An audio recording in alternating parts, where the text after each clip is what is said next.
Greetings, listeners, and welcome back to Restless Readings, the horror podcast created and maintained entirely by Rune Hernandez. I understand there was a delay between this and the last episode. I deeply apologize for that. However, we should be back on track. Without further ado, please enjoy Restless Readings, Episode 2.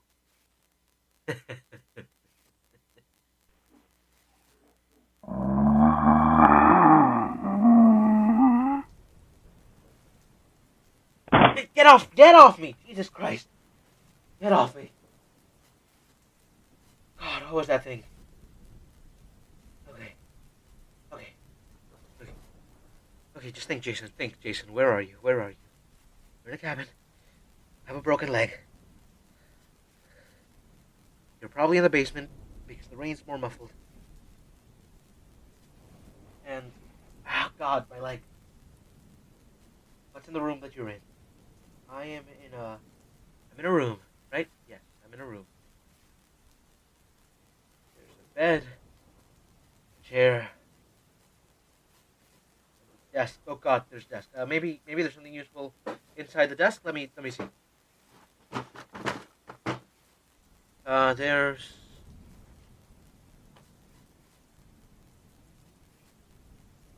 a notebook.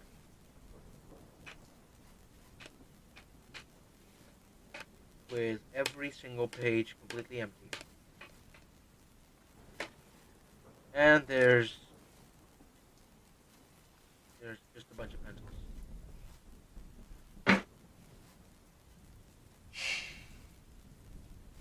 Okay, what can I do? I'm trapped. Okay, yes, I'm trapped. But I do have an expedition, right? I just have to wait until the storm passes. Right, maybe he'll keep up his end of the bargain, you know? At least I hope so. God, I hope so.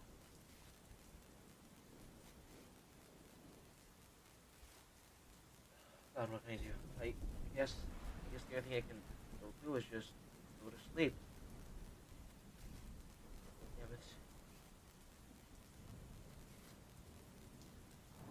but I'm sure this will be fine. Right? This will all be just perfectly fine. I just have to get to sleep.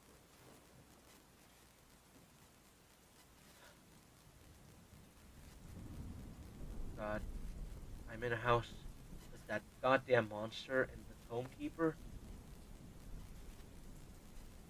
I'm trapped here. I'm just trapped here. No, Jason, think positive. Just go to sleep. Go to sleep. Go.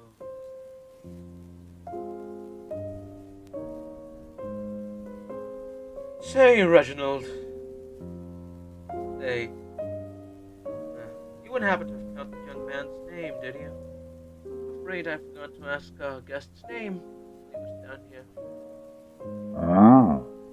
Oh, you did? Oh, it's Jason? Huh. Never struck me as much of a Jason. Oh, well. Oh, say, Reginald, be a darling, would you just pass me a cup of tea in my study? I'll be there for a bit. Oh, yes, of course, as usual, I'll just be reading. Just be reading as usual. Well, actually, wait, hold on.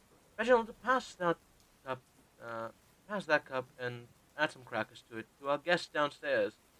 We wouldn't want our new guest dying of starvation on his first night here, would we? No. I made that mistake with you. Indeed. But, that's too bad. Let's just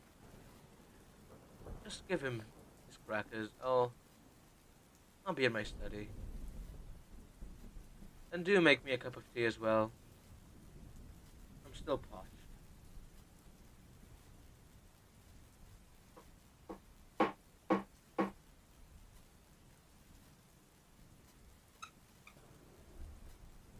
And here we are.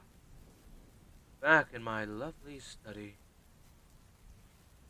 How to pass the time? He's not ready for me to write him in yet. So I suppose I'm best just read a little. Yes, like the good old days, I'll just read. But what to read? What to read? Hmm. I think I'll just treat myself to two of my favorites for today. First off, let's go with Lovecraft. Lovecraft. Such a waste of a mind, Lovecraft. All that fear and resentment, all wasted on all the wrong things. So busy being scared of everything he wasn't supposed to be scared of. Could you imagine, Reginald, if we had managed to get him? If we had managed to prepare him to be part of the texts. Oh. Oh, you're not here right now, are you, Reginald? Oh, never mind. Still, a waste of a proper good mind. Proper good fear in that mind. Alas.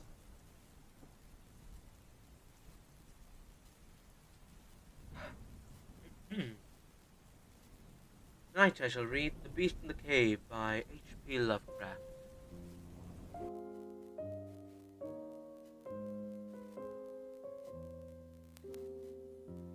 The Beast in the Cave by H.P. Lovecraft.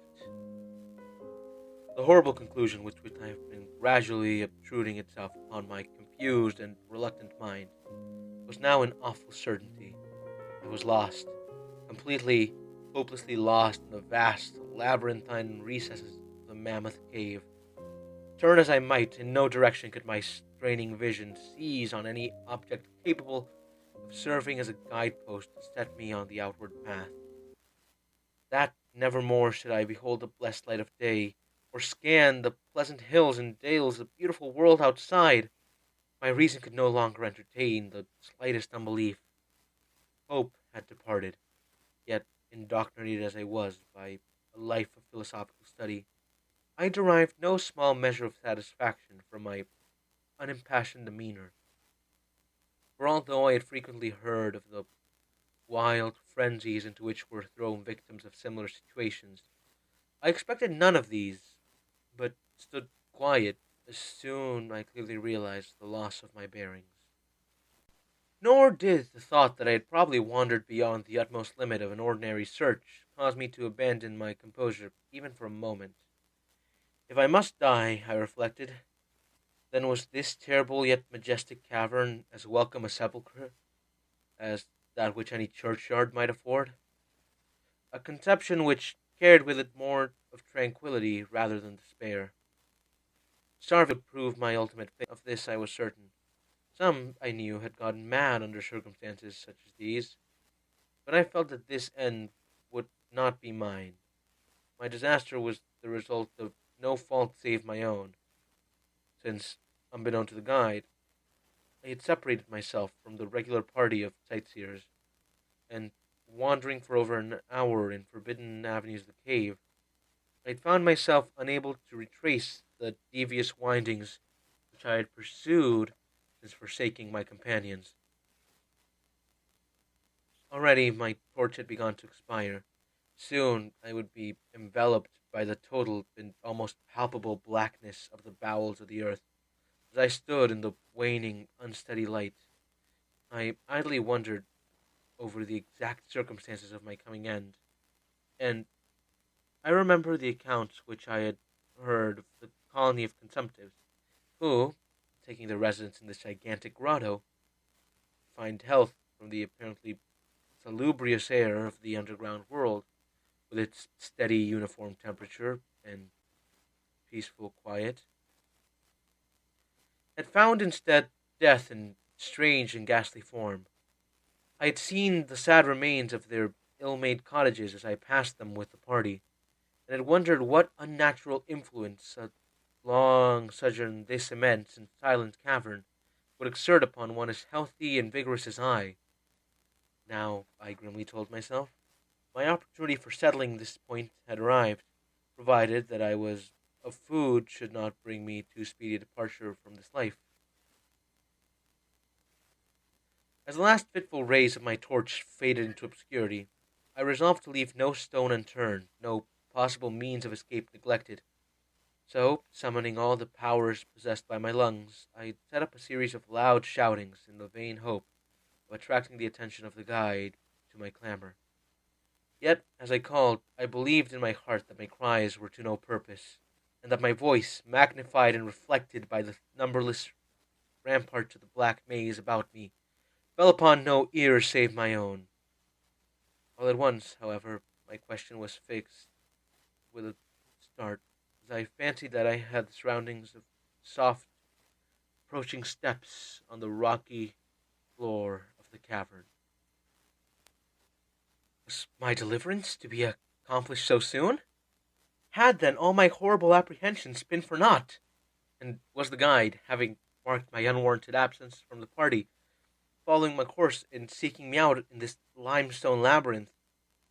As these joyful queries arose in my brain, I was on the point of renewing my cries, in order that my discovery might come sooner, when in an instant my delight was turned to horror, as I listened, for my ever-acute ear, now sharpened in even greater degree by the complete silence of the cave, bore to my benumbed understanding the unexpected and dreadful knowledge that these footfalls were not like those of any mortal man. In the unearthly stillness of this subterranean region, the tread of the booted guide would have sounded like a series of sharp, incisive blows. These impacts were soft and stealthy, as of the padded paws of some feline. Besides, at times, when I listened carefully, I seemed to trace the falls of 4 instead of 2 feet. I was now convinced that I had by my cries aroused and attracted some wild beast, perhaps a mountain lion, which had accidentally stayed within the cave. Perhaps, I considered, the Almighty had chosen me for a swifter and more merciful death than that of hunger. Yet the instinct of self-preservation, never wholly dormant, was stirred in my breast, and though escape from the oncoming peril might but spare me for a sterner and more lingering end, I determined, nevertheless, to part with my life at as high a price as I could command. Strange as it may seem, my mind conceived of no intent on the part of the visitor, save that of hostility. Accordingly, I became very quiet, in the hope that the unknown beast would, in the absence of a guiding sound, lose its direction as I had, and thus pass me by.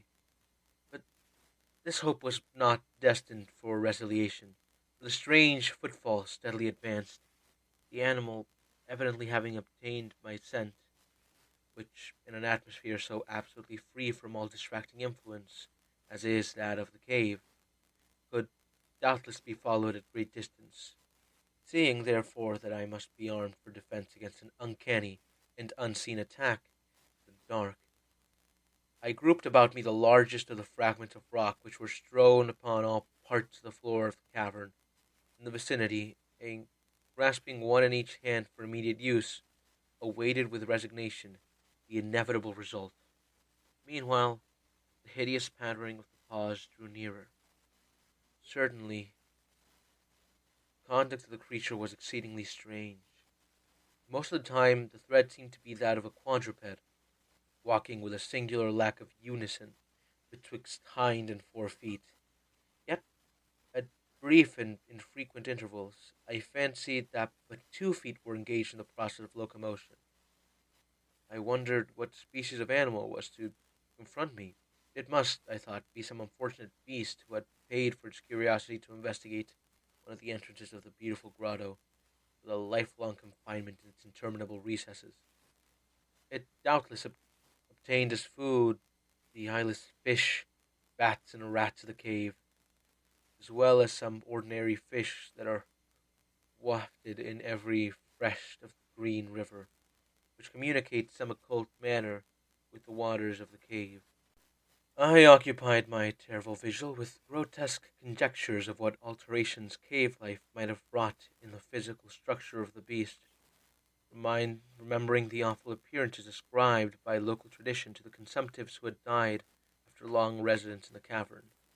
Then I remembered, with a start, that even I should succeed in killing my antagonist, I should never behold its form, as my torch had long since been extinct, and I was entirely unprovided with matches. The tension on my brain now became frightful. My disordered fancy conjured up hideous and fearsome shapes from the sinister darkness that surrounded me, that actually seemed to press upon my body. Nearer, nearer. The dreadful footfalls approached. It seemed that I must give vent to a piercing scream, yet had I been sufficiently irresolute to attempt such a thing, my voice could scarce have responded. I was petrified, rooted to the spot. I doubted if my right arm would allow me to hurl its missile at the oncoming thing when the crucial moment should arrive. Now the steadily pat of the steps was close at hand, now very close. I could hear the labored breathing of the animal, and terror-struck as I was, I realized that it must have come from a considerable distance, and was correspondingly fatigued. Suddenly, the spell broke. My right hand, guided by my ever-trustworthy sense of hearing, threw with full force the sharp-angled bit of limestone which it contained towards that point in the darkness from which emanated the breathing and pattern. And, wonderful to relate, it nearly reached its goal, for I heard the thing jump, landing at a distance away, where it seemed to pause. Having readjusted my aim, I discharged the second missile, this time most effectively. For a flood of joy, I listened as the creature fell in what sounded like a complete collapse, and evidently remained prone and unmoving. Almost overpowered by the great relief which rushed over me, I reeled back against the wall. Breathing continued, heavy, gasping inhalations and expirations, whence I realized I had no more than wounded the creature, and now all desire to examine the thing ceased. At last something allied to groundless superstitious fear had entered my brain, and I did not approach the body, nor did I continue to cast stones at it, in order to complete the extinction of its life. Instead, I ran at full speed. It was, as nearly as I could estimate, in my frenzied condition. Suddenly I heard a sound, or rather, a regular succession of sounds. In another instant they had resolved themselves into a series of sharp, metallic clicks. This time there was no doubt. It was the guide. And then I shouted, yelled, screamed, even shrieked with joy as I beheld, in the vaulted arches above, the faint and glimmering effulgence which I knew to be the reflected light of an approaching torch.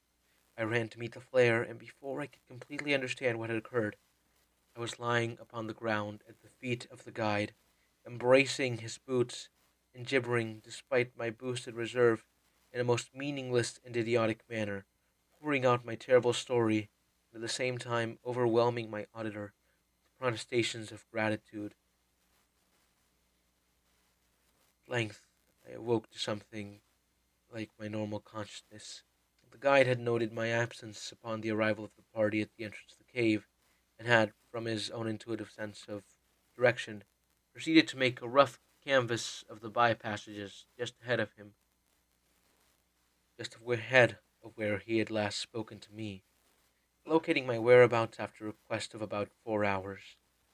By the time he had related this to me, I emboldened his torch and his company, began to reflect upon the strange beast which I had wounded but a short distance back in the darkness, and suggested that we ascertain by the brushlight state what manner of creature was my victim. Accordingly, I retracted my steps, this time with a courage born of companionship, to the scene of my terrible experience. Soon we descried a white object upon the floor, an object whiter than even the gleaming limestone itself. Cautiously advancing, we gave vent to a simultaneous ejaculation of wonderment, for all the unnatural monsters either of us had in our lifetimes beheld. This was, in surpassing degree, the strangest. It appeared to be an anthropoid ape of large proportions, escaped perhaps from some itinerant menagerie. Its hair was snow white, a thing due no doubt to the bleaching action of a long existence within the inky confines of the cave. It was also surprisingly thin, being indeed largely absent save on the head, where it was of such length and abundance that it fell over the shoulders in considerable profusion. The face was turned away from us, as the creature lay almost directly upon it. The inclination of the limbs was very singular, explaining, however, the alternation in their use, which I had before noted, whereby the beast used sometimes all four, and other occasions but two, for its progress.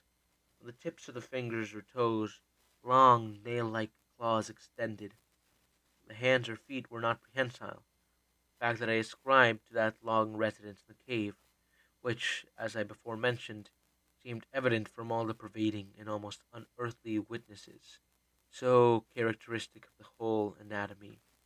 No tail seemed to be present. The respiration had now grown very feeble, and guide, the guide had drawn his pistol with the evident intent of dispatching the creature, when a sudden sound emanated by the latter caused the weapon to fall unused. The sound was of a nature difficult to describe. It was not like the normal note of any known species of simian, and I wondered if this unnatural quality were not the result of a long and continued and complete silence, broken by the sensations produced by the advent of the light, thing which the beast could not have seen since its first entrance into the cave. The sound, which I might feebly attempt to classify as a kind of deep-toned chattering, was faintly continued. All at once, a fleeting spasm of energy seemed to pass through the frame of the beast. The paws went through a convulsive motion, and the limbs contracted. With a jerk, the white body rolled over so that its face was turned in our direction. For a moment I was so struck with horror at the eyes thus revealed that I noted nothing else. They were black, those eyes deep, jetty black, in hideous contrast to the snow-white hair and flesh. Like those of other cave denizens, they were deeply sunken in their orbits, and were entirely destitute of iris. As I looked more closely, I saw that they were set in a face less than the average ape, and infinitely more hairy. The nose was quite distinct. As we gazed upon the uncanny sight presented to our vision, the thick lips opened, and several sounds issued from them, after which the thing relaxed in death. The guide clutched my coat sleeve and trembled so violently that the light shook fitfully, causing weird moving shadows on the walls about us. I made no motion, but stood rigidly, horrified, my eyes fixed upon the floor ahead. I made no motion. Then fear left, and wonder, awe, compassion, and reverence succeeded in its place, for the sound uttered by the stricken feature that lay out on the limestone had told us the awesome truth. The creature I had killed, the strange beast of the unfathomed cave, was, or had at one time been, a man. And that's the end of old Lovecraft. Gosh, again, such wasted potential, such terrifying imagination. I wish I could have used him. He would have made such a great tome. But, oh well. Oh. What's next? What other stories can I read? Oh, this is a neat one. This one was posted to that website. What's it called again? Reddit, I believe, by a user calling themselves MPZ1968. Once again, as I commented with Jason, modern pen names are rather bizarre. But regardless, I suppose the next thing to read shall be The Legend of Angel's Run. The Legend of Angel's Run. Every small town has that one legend. about that one house, that one bridge, that one dark forest. The town I grew up in was no exception. Our legend involved a long stretch of winding road that connected our town with the next town over. The real name of it is Black Forest Road, simply because it's surrounded entirely on both sides by large, massive trees, making it nearly impossible to see at night. The town folks call it Angel's Run, because that's what they say angels would do. They would run from that road. It sounds a bit corny, I know, but it is what it is. They say that in the daytime, when the sun's out, the road is perfectly fine and is used quite often. But when night falls, when darkness creeps over the land, it's a whole different ball game. They say that road becomes a gateway to hell. Town folks believed in this legend so much that town officials in both towns lock off the road with large cement barriers at sundown to prevent anybody from driving on it, then open it back up at sunrise. It's a bit extreme if you ask me, all over some stupid story, but people believe what they believe, and who am I to judge? I heard the story from my father back in '98 when I was 12. He heard it from his father, who heard it from his father, and so on. One summer night, he took me to the barriers. We stood there, and he told me the legend. The legend of Angel's Run. Legend has it that if you were to drive on that road at night, at some point before you reach the end, your car would completely shut down for no reason. It would lose all electric power, leaving you stranded in the middle of nowhere in total darkness. At this point, the wind will pick up drastically, blowing so hard it would shake your vehicle. You will start to hear it chanting from the woods, growing louder as time goes by. You will start to hear the sound of babies crying in the wind, and overwhelming feeling of dread fall upon you. Human instinct, in situations like this, would tell you to run. If you stay in your car, you may live a little bit longer, but you're still gonna die. Whether you choose to stay in your car or run for your life doesn't matter, because out of nowhere, through the dark, will appear two blinding lights right before you, at which time you will be ripped brutally apart by a pack of wraiths that ascend from the woods, ripping and tearing your flesh, devouring every piece of you, and taking your soul to hell. It'll just take longer if you stay in your car. My father put his arm around me, and we walked home together. I must admit, that story scared the shit out of me when I was 12, but now that I've just turned 30 and thought about it, I think it's all bullshit. So here I stand, at the barriers, about to climb over. I'm writing this on my cell phone and will post it before I do. Here I go. Wish me luck. Okay, so I just made it over the barrier. Skinned my knee up pretty good climbing over the top. Hurts like a bitch. I'm okay, though. I put my phone on auto post, so it'll write and post everything I say in real time. Well, I may have underestimated the situation. It's fucking dark and creepy. I can't even see my hand directly in front of my face. The air is stale and thick. It's cold. Oh my god, it's cold. It's June. It was like 80 degrees out there. But in here, it's like 30. I can't get the flashlight on my phone to work. I'm starting to freak out. You know what? Fuck this. I'm out of here. What the hell? Where'd the barriers go? I was standing right in front of them. I turn around and they're gone. Like they weren't even there. What the fuck is going on? This can't be happening. Help! Help me! Somebody help! Okay. Okay, stop. Calm down. I'm a mature, rational adult. There's gotta be an explanation for all this. I'll just start walking and eventually I'll come to the end. Every road has a beginning and end, right? Okay. Shut up and walk. I've been walking for about an hour now. Could be longer. I don't know. Nothing's really happened. No chanting, no crying babies. I'm fucking freezing, though. Wait, what was that? Thunder? No raindrops? Fuck, it's starting to rain.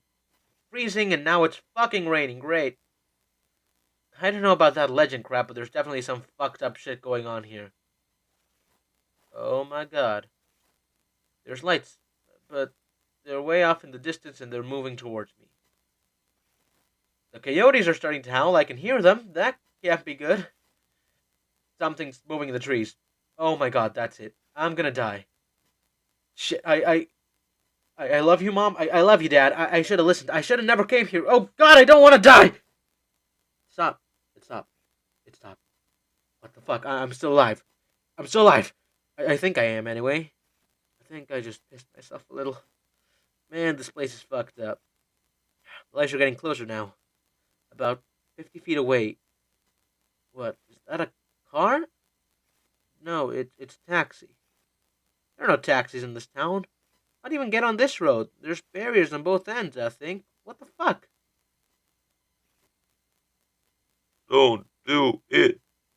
What was that? A voice in my right ear. Don't do it. There it is again, that voice in my left ear now. Seriously, it's dark, I'm freezing, it's raining, and now I'm hearing fucking voices? I think I'm losing my mind. This is fucking nuts. I don't know about that Wrath part of the legend, or even the legend itself, because they say nothing like that. This is worse. This could definitely be the gateway to hell, though. Taxi's slowing down now. It's stopping right in front of me. Don't do it. What the fuck? How did I get in here? I don't remember opening the door. The last thing I remember, I was standing outside. Where are we going? I can't see shit out these windows. The fuck is that smell? Wait a minute. I can see in here.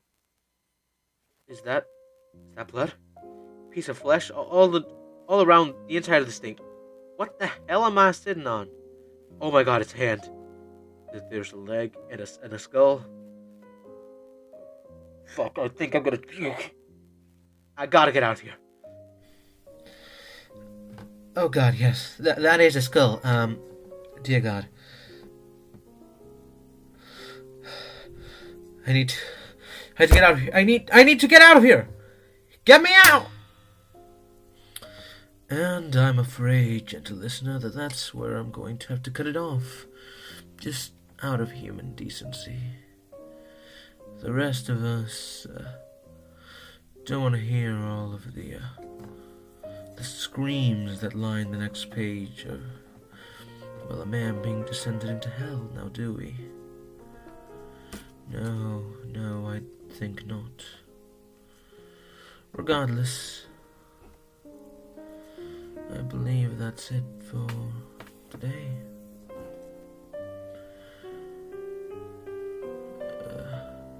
I suppose Reginald never did bring me that tea. Might as well go get it myself.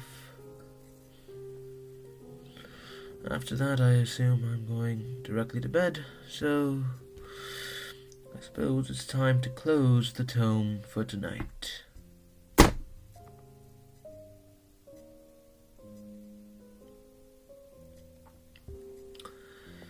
Alrighty, everybody, thank you for listening to the newest episode of Restless Readings.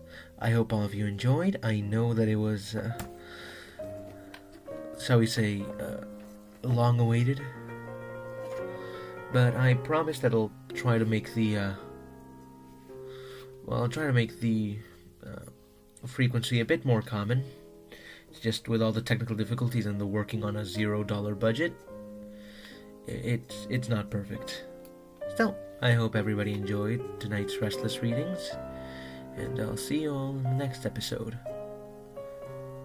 Good night.